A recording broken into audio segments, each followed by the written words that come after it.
Magandang umaga sa lahat. Welcome sa isang araw ng aking buhay. Isang simpleng umaga na nagsisimula sa katahimikan. Konting lakad at mga simpleng desisyon na bumubuo sa aking pang-araw-araw na buhay.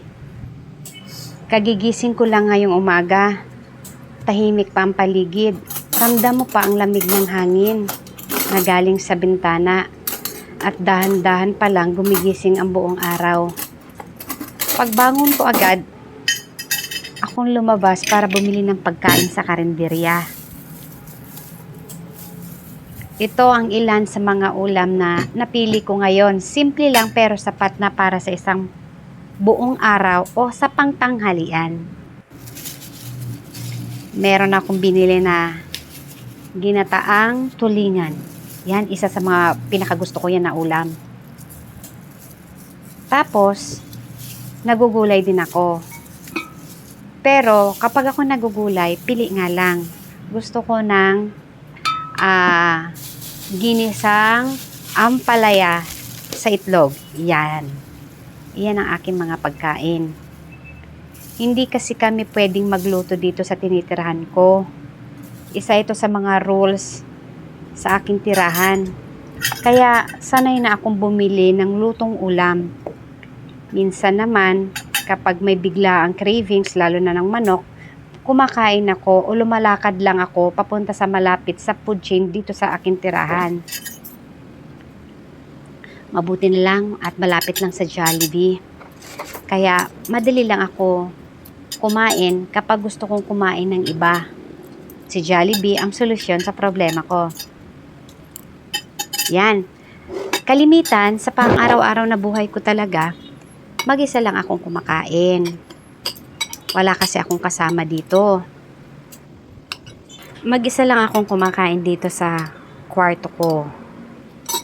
Kaya tahimik yung pang-araw-araw na buhay ko.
Ayan, tapos na akong kumain. Minadali ko na kasi tanghali na para magsimula ako ulit sa aking trabaho. Iyan ang aking working station. Tapos iyan ang bintana na malapit sa aking upuan. Natanaw ko yung mga tao, mga sasakyan, kung gaano kabilis sila tumakbo, kabagal. Naririnig ko dito sa bintana ito. Nasa 9th floor ako, medyo mataas pero ayos lang. Yun yung view na nakakapagpaluwag ng damdamin ko. Kapag nalulungkot ako, sumisilip ako sa bintana na yan. Kaya, okay lang.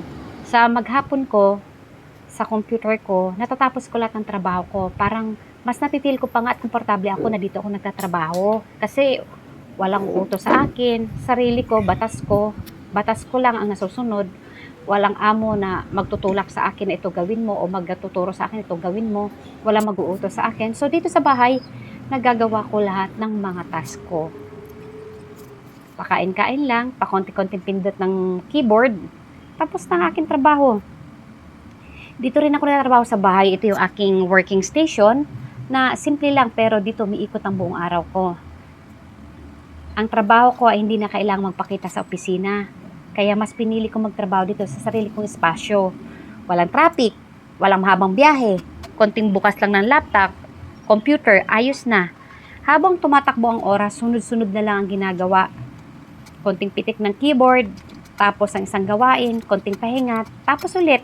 Hindi ko namamalayan, lumipas na palang maghapon. Ganito ang araw.